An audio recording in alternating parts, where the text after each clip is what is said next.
Entonces, vamos a alargar entre nosotros. El que llega tarde se lo pierde. Bien, muchas gracias por venir, por haber renunciado a la siesta. Hasta yo lo renuncié, que tenía que hablar. Para quienes no lo conocen, el doctor Feliciano Villar Posada, él ya es catedrático de la Universidad de Barcelona, es un profe ejemplar, un gran investigador y divulgador. Él va a hacer una presentación y yo voy a hacer dos presentaciones en función de unos coautores. En una soy autor y en otra soy coautor, de la Universidad de Córdoba, Argentina. ¿De acuerdo? Así que para ser respetuosos del tiempo, si les parece, hagamos. Bien, el título de este trabajo se llama Desde mi triste soledad, y esa es la letra de un tango. Veré caer las hojas muertas de mi juventud, dice. Y se llama Nostalgia. Y pasa, y les voy a explicar brevemente el procedimiento. ¿Puedes? Bueno, sí, pasemos porque voy a leer el método. Esto está en el marco de una investigación más extensa que lleva algunos años, y acá sí nos vamos a detener. Hay un procedimiento que... está muy interesante esto de... de no ver a nadie. Se tomaron en serio la intimidad. Bien, les decía que es tomar dos métodos y dos teorías distintas, ¿de acuerdo?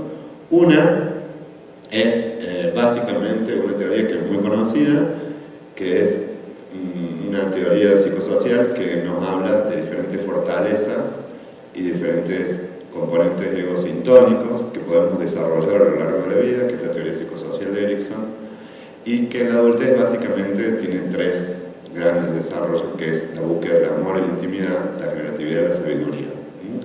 En este caso, ¿puedes pasar a otra? Lo que nosotros lo vamos a vincular es con algo que Erikson también desarrolló, que sucede en la vejez, que es la búsqueda o la salida virtuosa sería la sabiduría, pero este autor nada dijo de los componentes cognitivos, o sea, de la inteligencia puesta en eso. Nosotros lo que hicimos es tomar una teoría y un método distinto, que es evaluar el desempeño de sabiduría, entendido como la capacidad para resolver problemas importantes pero complejos de la vida y que tienen un alto nivel de incertidumbre.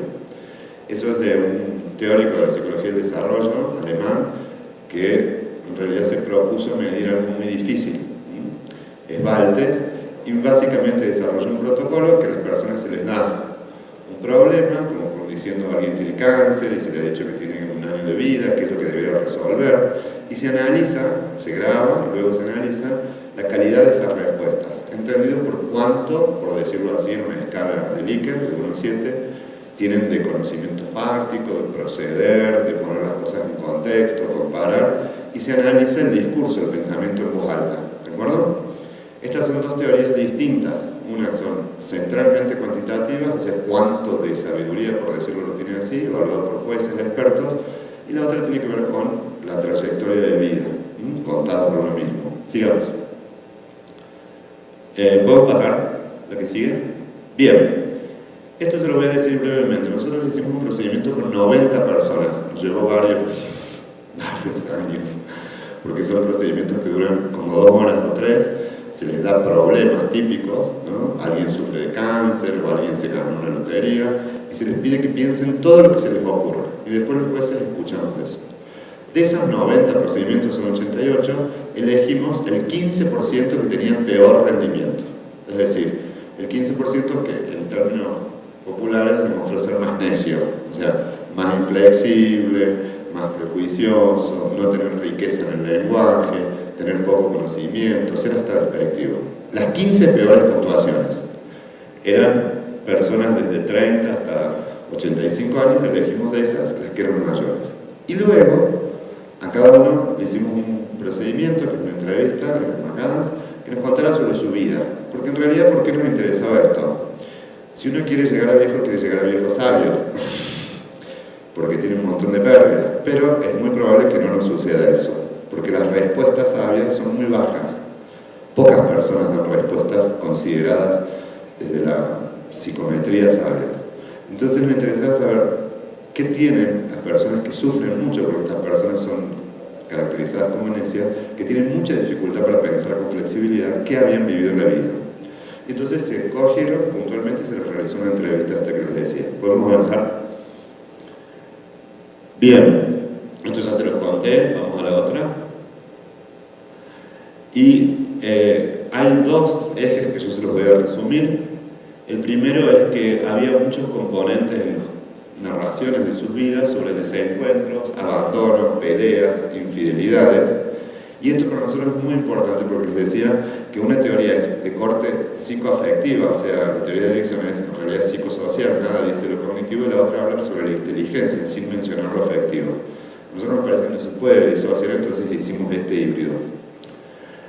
Lo que pasó también es con una continuidad a lo largo de la vida adulta, no solo con estos desencuentros, sino siempre vinculada a una infancia muy desafortunada y con padres muy desaprensivos. Pasemos a la otra. Fíjense, vamos a hacerlo breve. Cuando nosotros hicimos la categoría de infancia desafortunada, es una categoría muy estudiada. Las personas que están muy inclinadas a cuidar a otros y que se desarrollan con algún grado de sabiduría suelen tener recuerdos sobre una infancia afortunada, o si es desafortunada, tuvieron la capacidad de revertir ese daño, porque encontraron siempre una persona que los amaba. En este caso, los contenidos tienen que ver con sufrimientos, con distancias emocionales, con mucha desaprensión. Y ayer lo escuchaba a Feliciano de cómo eran las narraciones, estas son todas muy trágicas, ¿de acuerdo? No hay como una narración que tenga algún punto de lucha o de esperanza. ¿Podemos pasar a la próxima? Fíjense, dice, mi mamá era muy exigente, mi papá no. La que llevaba las riendas era mi vieja, una gringa que tenía un gran carácter, y ella era de las exigencias, que las teníamos y muchas. A la única que mi mamá hacía cagar, eso es pegarle, era a mí. Esto es muy importante porque aún en infancias desafortunadas, los sujetos que salen adelante fueron escogidos por alguien como alguien amado. Acá es al revés, dice, me escogía a mí para pegarme. A ninguno de mis dos padres eran afectuosos ni demostrativos, ninguno de los dos. ¿Pasamos a la otra? Dice, nos trajeron a Córdoba, donde somos nosotros, y si yo siempre estaba en un rincón. Fíjense cómo se va construyendo un self apocado, ¿no? Chiquitito, quietito, mirando todo de reojo. Mi tía me decía, no te mires tanto en el espejo porque te va a aparecer el diablo. Tenía terror. Y a la noche lloraba y gritaba porque me parecía que el diablo se me aparecía. Tenía terrores nocturnos. Siempre fue así, media débil. Sigamos la otra. ¿Puedes pasar, por favor? Bueno, que yo era muy negra, que no tomara el sol porque era muy negra. En Argentina ser por ahí negro era una cosa muy despectiva. Sin preguntar, sin nada, me agarraba de los pelos y me dejaba todo el día metida dentro de una pieza. Fíjense que son todas prácticas abusivas desde la infancia, ¿no? Al mediodía charlábamos con Feliciano lo importante de cuidar la infancia, porque en realidad el desempeño de la inteligencia o la sabiduría también es un desempeño ajustado a lo emocional. Sigamos. Lo otro, y que esto es un recorte muy cortito, después de irnos a los primeros capítulos de la vida nos fuimos a la adultez, en donde uno tiene la posibilidad de amar, de cuidar a los otros, y le llamamos intimidad malograda. Entender por la intimidad cualquier experiencia que nos vincule a otra persona de manera sexual, amorosa, afectiva, y todo el tiempo reportan o fracasos o relaciones superficiales, o lo que está muy de moda ahora, lo de dependencias emocionales. La dependencia emocional tiene un correlato cognitivo, que es no poder decidir sin que alguien me lo diga, sin que alguien me diga qué hacer. Y muchas experiencias en la adultez de engaño, desprecio, maltrato, como una continuidad del abandono infantil. ¿Puedes pasar a la próxima? Bien, dice, yo siempre me vi horrible, la peor de todas, porque mi mamá me trataba como la peor de todas. Después, Julio, que es marido, que me trataba como la peor de todas. Y todavía no he salido de eso. Y me cuesta tener amistades porque de todos lados me parece que me rechazan. Fíjense que no hay ninguna interrupción en la construcción el empobrecimiento del yo. Sí. Mi papá fue así, duro, ni una caricia, mi mamá también. Eso hace que no tenga una dependencia emocional. Esa categoría es una categoría nativa, se le llama, le pusimos el nombre que ellos le decían. Dice, al desear el cariño de tus padres, lo vas requiriendo en todas las personas que van llegando a tu vida. Como una cosa que jamás se resuelve. Esto es muy importante porque Erikson plantea crisis, pero continuidades en las resoluciones de los conflictos del desarrollo. Sigamos. Y lo otro, que nosotros nos preguntaban, ¿por qué tiene este? Volvimos a analizar todo. Entonces esto, que era medio una continuidad, volvimos a la infancia y vemos que parte de la intimidad malograda, esto es una síntesis muy apretada, son relaciones con los padres varones, no mencionaban a las madres, solo tomándonos muy idealizadas. Pero además, estas dificultades de la intimidad tenían que ver con que los padres, aún en la adolescencia y la adultez, eran interdictores de la sexualidad y de la búsqueda de la salida exogámica. O sea, se ponían enfrente como grandes opositores respecto de los candidatos que aparecían. Sigamos. Dicen, bueno, está hablando Marta, ¿no? Tiene 72 años, y habla del padre como alguien muy idealizado, ¿no? En eso habla del vínculo. Pasa a la próxima. Que dice, él, hablando de su padre, me decía, vos sos una negrita muy linda, te tenés que casar con un hombre que te quiera mucho. Hasta ahí vamos bien. Pero dice, y yo digo, no tuve suerte, y el único que me quiso fue él. El otro, Alejandro, me dejó por la otra chica, y Julio, maltratador, malo, una mala persona. O sea, no tuve suerte. Pasen a la que sigue. Bueno, esta historia es mucho más larga, y en realidad después cuenta que el padre no había ningún candidato que le gustara, y eso obedecía. Fíjense esta referencia al matrimonio. Si bien es cierto que él tenía su carácter, el marido, y yo el mío, triunfó el carácter de él. Y yo pasé a estar en un plano relegado. Fíjense cómo este enfocamiento no cambia, sino que lo único que se cambia es el sustituto de la figura del sometimiento, del maltrato, ¿no? Sigamos. Estamos acá. Dice, me puse de novia muy joven, a los 16. No conocí ninguna otra cosa, nada. Y nunca he tenido tampoco nadie. Peleamos mucho, había tires y aflojes, sigamos. Esto en relación al marido. Y otro dice, mi papá me prohibió que me juntara con los estudiantes. Así que yo no saludaba nada.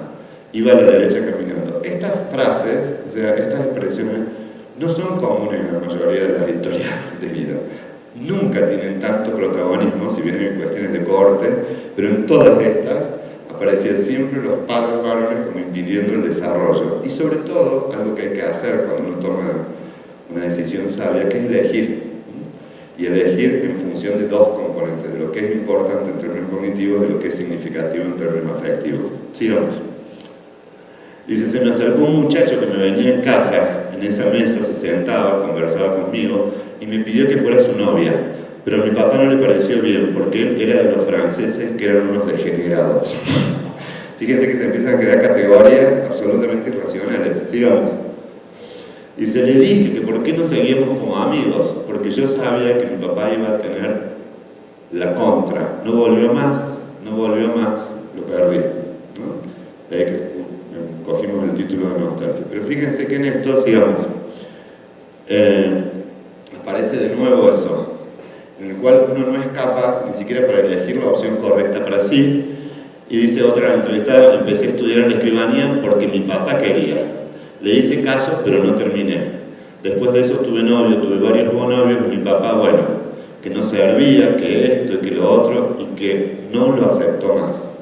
Para los que les gusta el psicoanálisis, que en el caso de Feliciano hay muchísimos escritos sobre la importancia que tienen los vínculos, digamos, con padres varones, en el sentido que abren al mundo el conocimiento, pero además es taxativo, que cualquier opción de decisión libre era coartada de manera sistemática. Sigamos.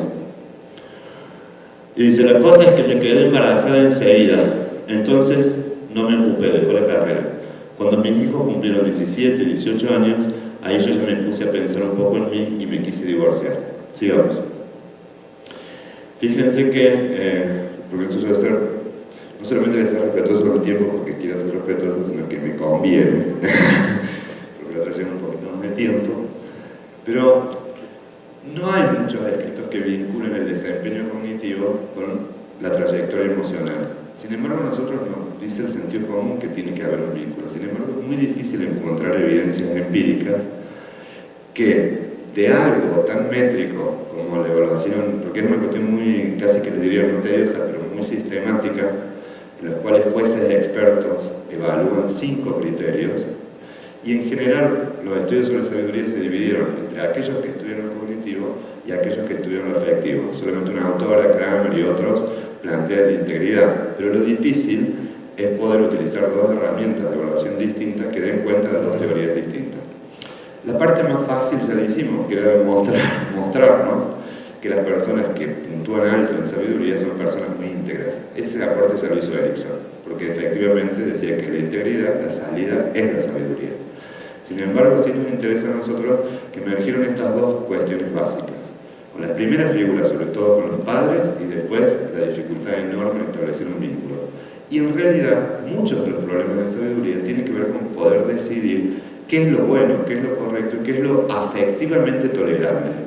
Porque tenemos que renunciar, tenemos que decir no a personas queridas, tenemos que decidir sobre campos complejos, y en realidad lo que vimos como una cuestión casi final es que toda la narrativa son narrativas de restricciones. Restricciones afectivas, restricciones amorosas, restricciones de libertad, que en realidad después se transfieren en esta enorme inflexibilidad que presentan personas que de 90 eran las 15 peores, las que eran más inflexibles, más rígidas, con más dificultades de poder inclusive comparar situaciones para tomar decisiones. Sí, la que sigue. Y lo que les dejamos acá, que era lo que, por eso le pusimos el título, el tango nostalgia es muy duro, que en realidad todos tienen como un anhelo, algo que muchas de las personas mayores ya transitaron experiencias amorosas, entonces en la integridad no están preocupados por las experiencias de intimidad. La tienen algunas veces como recuerdo, otras veces como vivencia, pero en todos los casos la conclusión de ellos era esto de la soledad y la nostalgia por lo no vivido, ¿no? Como dice el tango, nostalgia de escuchar tu risa loca, y lo que también evidenciaban todos era como una constante la falta de afecto recibido, ¿no? La falta de cuidado, en la medida que si bien hay muchas expresiones que vienen de los estudios clínicos, esta es muy evidente de que no podemos independizar el desempeño cognitivo de las experiencias tan dolorosas de la niñez. ¿Estamos? Gracias.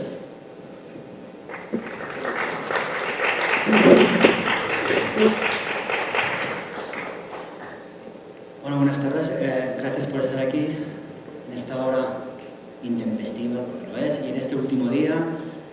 Qué lástima que esto se acabe, pero bueno, todo se tiene que acabar para que empiecen cosas nuevas.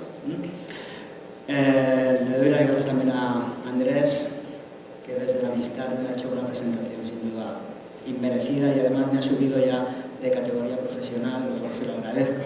Espero que el gobierno tome nota y me suba el sueldo también. Me llame. La presentación que vengo a traerles hoy aquí es un estudio que ha encabezado Josep Favà. Josep Favà es un miembro de nuestro equipo de investigación en la Universidad de Barcelona. Y él y el equipo estamos interesados en el tema del cuidado. El tema del cuidado que, si pasamos a la siguiente diapositiva, es uno de los retos fundamentales ante el que nos enfrentamos las sociedades envejecidas, como algunas europeas y como lo que vendrá también en Latinoamérica, ¿no? Es decir, cada vez más personas, al haber cada vez más personas mayores, tenemos cada vez más personas que necesiten cuidados, unos cuidados que hoy por hoy, en la mayoría de casos, se asumen desde la familia. Ahí tienen algunas estadísticas.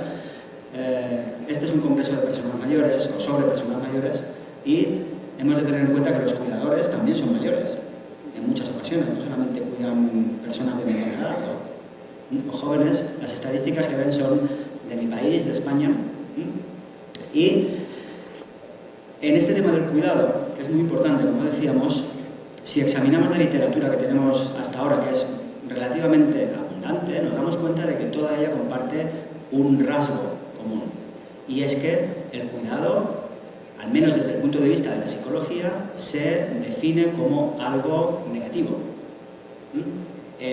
como algo que trae consecuencias negativas para el cuidador. La palabra clave aquí es la palabra carga. El cuidado es una carga. Hablamos de carga de cuidados cuando la persona tiene que asumir pues, muchas horas o durante mucho tiempo estos cuidados a un familiar que lo necesita.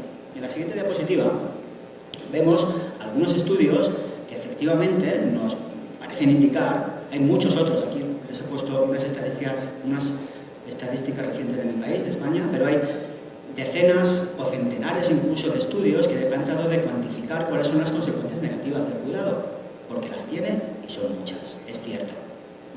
Aquí veis, por ejemplo, cómo el cuidado parece afectar a la salud de los cuidadores.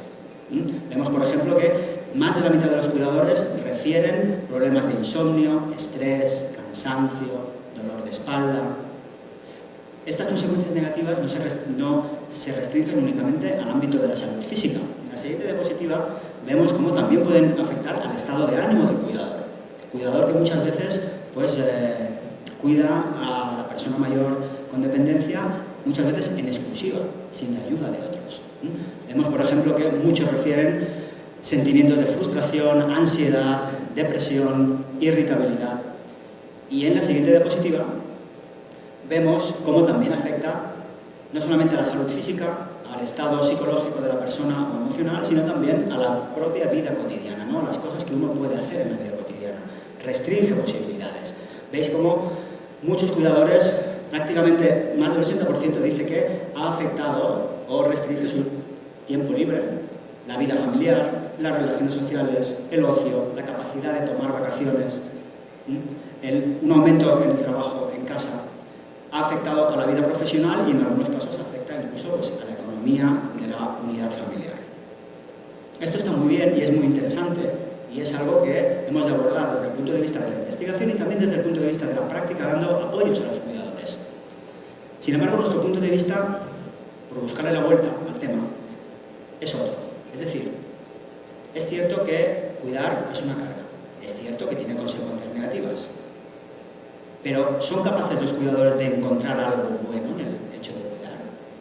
¿Son capaces los cuidadores de dar sentido a todas estas cargas que tienen que asumir?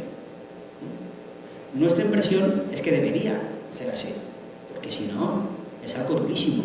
De alguna manera, los cuidadores tienen que dar un sentido positivo en alguna medida a toda esa tarea que tiene estas consecuencias que son tan negativas para la salud y para el estado emocional. Así, teníamos esta idea de encontrar cosas positivas al cuidado y lo que hicimos fue focalizarnos además en un aspecto que es tradicionalmente se ha considerado como especialmente negativo, que es el cuidado a personas que tienen un tipo de discapacidad que se supone que es el peor de todos, que es la demencia. Es decir, cuando la persona pierde sus capacidades intelectuales. No cuando pierde el oído, no cuando pierde la vista, no cuando deja de tener una movilidad adecuada, sino cuando pierde la capacidad de juicio. La característica principal de ese abanico de enfermedades que son las demencias, ¿no? En el caso de las demencias, hay un aspecto que puede incluso dificultar encontrar consecuencias positivas o aspectos positivos en el cuidado, que es que la demencia narrativamente y socialmente se construye de una manera extremadamente negativa. Extremadamente negativa. Aquí ven los resultados de algunos estudios, pocos que hay sobre este tema. Este es un tema que nos interesa mucho y que una de los miembros de nuestro equipo de investigación está estudiando y si todo va bien será su tesis doctoral, cómo se construye narrativamente la demencia en los medios de comunicación, por ejemplo. Es decir, es una narrativa basada en metáforas dramáticas, ¿no? Como se habla de la demencia como una tragedia, como un ataque, como una plaga, incluso. Y hay un estudio muy interesante que hace un paralelismo de las personas con demencia con los zombies. Es decir, muchas veces pensamos la demencia como si fueran, o las personas con demencia como si fueran zombies, es decir, muertos en vida. La demencia como algo que hace que solo nos quede la cáscara, nuestro cuerpo, pero que nuestra mente ya no exista, se haya ido. Esto sin duda tiene consecuencias hacia cómo tratamos a las personas con demencia y tiene muchas implicaciones respecto a qué posibilidades tienen los cuidadores de esas personas de encontrarle sentido al cuidado de su familiar con este tipo de dolencia. Las investigaciones que tenemos respecto a, si pasamos a la siguiente diapositiva, las investigaciones que tenemos, que no son muchas, respecto a los aspectos positivos del cuidado, nos dicen que los cuidadores son capaces de encontrar aspectos positivos al cuidado, de diferente naturaleza. Algunos refieren que, pese a todo, cuidar les satisface. Algunos refieren la presencia de algunas emociones positivas asociadas al cuidado. Y algo que nos interesaba especialmente, y ahora veremos por qué, es este último punto, las ganancias. Es decir, las personas son capaces de crecer a partir de cuidar a una persona con demencia, que es algo tan duro y que es algo socialmente, digamos, con tanta restricción, ¿no?, como hemos visto en este discurso extremadamente negativo de la demencia. Si pasamos a la siguiente diapositiva, vemos que esto de las ganancias, entre los aspectos positivos que puede tener cuidar, es algo particularmente interesante por estos motivos que ven aquí. Porque, a diferencia del resto de los aspectos positivos, de las emociones positivas o de la satisfacción global, las ganancias implican aprendizajes. Implican que uno es mejor persona, crece a partir de cuidar a una persona con demencia. Son ganancias que son más estables que los aspectos afectivos, que los elementos afectivos, y que son más generalizables a otros aspectos de mi vida. Yo puedo aprender cosas cuidando que después me hacen ser más competentes en otros ámbitos de mi vida. En la siguiente diapositiva vemos cómo las investigaciones que tenemos, que son muy pocas, han asociado la presencia de ganancias vinculadas al cuidado a aspectos tan importantes como una mejora de la salud mental y el bienestar, una amortiguación del estrés, una mejora en la relación del cuidador con los profesionales y un retraso en la institucionalización de la persona con demencia. En la siguiente diapositiva vemos, respondemos a esta pregunta, ¿no? ¿Cuáles son las ganancias que se refieren asociadas al cuidado? Pues pasamos a la diapositiva, vemos que en el estudio de Sanders en 2005 hablan de crecimiento espiritual y aumento de la fe, de crecimiento personal, de autorrealización y sentimientos de maestría, de autoeficacia, si quieren.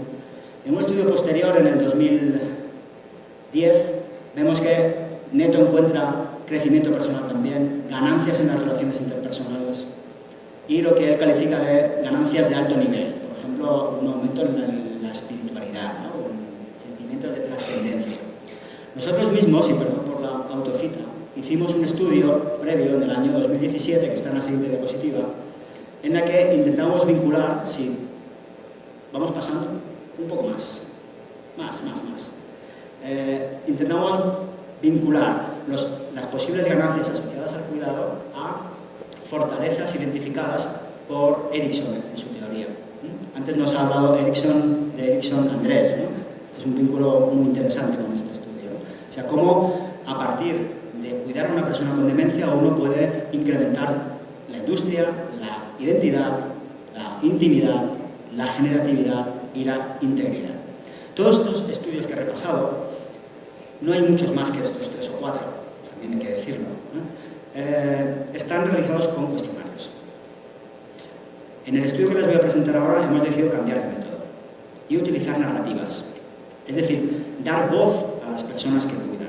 No decirles que escojan en un cuestionario preestablecido cuáles podrían ser las posibles ganancias, sino que ellos mismos pudieran referir un episodio que es importante para ellos, que fuera importante para ellos y que ejemplificara una ganancia asociada a cuidar a su familiar con demencia.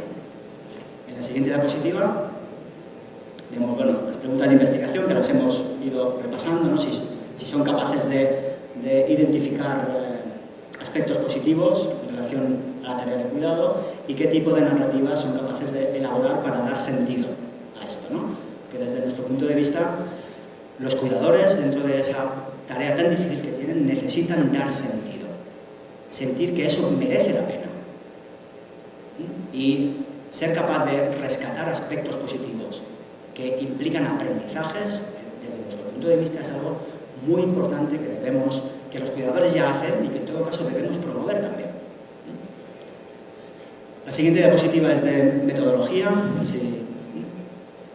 Fue un estudio que el primer firmante de esta comunicación, Josep Favà, que antes mencioné, utilizó en su tesis doctoral. Él preguntaba por un montón de cosas. Nosotros vamos a presentar únicamente las narrativas sobre aspectos positivos del cuidado. Contactó con 160 participantes, se les pidió que escribiesen una historia reflejando una experiencia positiva de cuidado. Este tercer punto es muy importante, porque demuestra cómo, y los que han acudido a mis mentorías quizá ya lo saben, cómo uno aprende a partir de los errores. Ellos tenían que contar experiencias de cuidado escribiendo. Desde mi punto de vista y con la experiencia de este estudio, eso fue un error. Porque hay muchas personas que, a pesar de que puedan tener experiencias que te puedan relatar, por ejemplo, oralmente, es difícil para muchos de ellos ponerlas por escrito. Yo estoy seguro que si les hubiéramos entrevistado, hubiéramos obtenido muchísimas más narrativas. Probablemente todos hubieran sido capaces de aislar y de seleccionar una experiencia positiva de cuidado. Por escrito, las personas que tienen menor nivel educativo, por ejemplo, lo tienen mucho más difícil para estructurar una narrativa con la complejidad que eso tiene. Aprendan, por favor, de nuestros errores. Si tratan con narrativas, a no ser que sea con participantes de alto nivel educativo, es muy importante hacerlo oralmente, que además tiene unas connotaciones, digamos, relacionales y emocionales que favorecen el explicar historias. Como veis, por esta razón 75 dejaron la cuestión en blanco. Yo creo que no porque no tuvieran experiencias positivas, sino porque por el esfuerzo que tomaba escribirlas. Y 37 de ellos afirmaban, de hecho, que no tenían ninguna experiencia positiva. Del resto, solo 35 correspondían a narrativas analizables. Como veis, las edades de los cuidadores eran muy variadas. Todos ellos eran cuidadores principales de personas diagnosticadas con demencia. Si pasamos a la siguiente diapositiva, vemos exactamente lo que se les preguntó, lo que tenían en el cuestionario. Cuidar de su familiar seguro que ha supuesto que usted haya vivido algunas experiencias negativas, pero también otras positivas. Intenta explicar la experiencia más positiva o recompensante que haya vivido como cuidador de su familiar. Describa qué pasó, quién estaba implicado, cómo se sintió, etc. Es decir, una historia. Les pedíamos que nos contaran una historia. En la siguiente diapositiva vemos los resultados del análisis de contenido de esas 35 historias que logramos recabar. Las categorizamos en 5 categorías. La primera tenía que ver con una experiencia que implicaba que la persona que explicaba la historia hacía algo para promover el bienestar de la persona con demencia, de su familiar con demencia. Ahora veremos un ejemplo. La segunda categoría es experiencias en las que la persona nos contaba cómo, a pesar de la demencia, de alguna manera, habían vivido una experiencia que ejemplificaba cómo la persona que era todavía seguía ahí dentro. Es esta metáfora, ¿no?, de que la demencia lo que hace es poner una máscara impenetrable en la persona y la persona que había ya no está. Pues ellos decían, a veces está la persona y a veces aparece. Y esas experiencias en las que la persona aparece son las experiencias por las que merece la pena seguir curando. En tercer lugar, teníamos algunas experiencias en las que la persona con demencia hace o dice algo que de alguna manera reconforta o recompensa al cuidador. Experiencias de recibir apoyo social de otros, también tuvimos algunas. Y, por último, algunas personas, 2, que contaron historias que tenían que ver con esto de la generatividad, ¿no?, de dar ejemplo a los demás de cómo se cuida a alguien. He puesto 3 ejemplos de los tipos más frecuentes. En la siguiente diapositiva vemos una del tipo promover el bienestar. Es la siguiente historia. Una mañana me llamó desde su casa y me dijo que fuese porque no sabía dónde se encontraba. Fui rápidamente y el hecho de estar allí, darle cariño, decirle, no pasa nada, papá, se te pasará. Me lo llevé a casa, le di de desayunar y estuve con él sentado hablando y luego viendo la tele. Cuando él se veía más seguro, empezó a encontrarse mejor y se le fue pasando. Te das cuenta de lo que estas personas te necesitan porque cuando se quedan en blanco solo te tienen a ti y están como asustados, preocupados. Es decir, esta idea de que para dar sentido al cuidado uno tiene que ver que impacta en su familiar. Y es difícil verlo porque la demencia, como sabéis, en la mayoría de casos es algo progresivo en el que la persona va cada vez perdiendo más y más capacidades. pero de alguna manera uno tiene que ver su tarea con sentido en relación a tener un impacto sobre el bienestar, sobre la dignidad, tratar sobre el trato humano a la persona a la que está cuidando. Después teníamos otra categoría, que era la siguiente diapositiva, eso de ver a la persona todavía dentro, ¿no? Por ejemplo, esta historia era un ejemplo de ello, ¿no? Estando ambas cara a cara, se me acercó sin más y me dio un beso. Estábamos solos, como casi siempre. Es decir, nada me dio para que ella hiciera o no nada. Mi sensación interior fue tan grande como amplia y gratificante, sin límite. Lleva muchos años sin ni siquiera pronunciar mi nombre. Es increíble ver que podía haber algo moviéndose dentro de ella, a pesar de no mostrar lo más mínimo en su habitual comportamiento, inexpresivo, excepto alguna que otra sonrisa que me carga las pilas. Es decir, el hecho de que pueda existir la posibilidad de que la persona que de alguna manera está oculta por la demencia aparezca, y un destello de lo que la persona fue antes, es algo que da sentido al cuidado para estas personas. Y, como dice ella, le carga las pilas. Vamos a imaginar la dureza que implica esto y cómo las personas necesitamos encontrar algo a lo que aferrarnos. En tercer lugar y por último, teníamos esta categoría de la persona con demencia hace o dice algo recompensante, ¿no? El día que vino toda orgullosa con un dibujo de un jarrón de flores grandiosas que lo había pintado y rotulado muy bien. Su familiar iba a un centro de día y allí hacían actividades.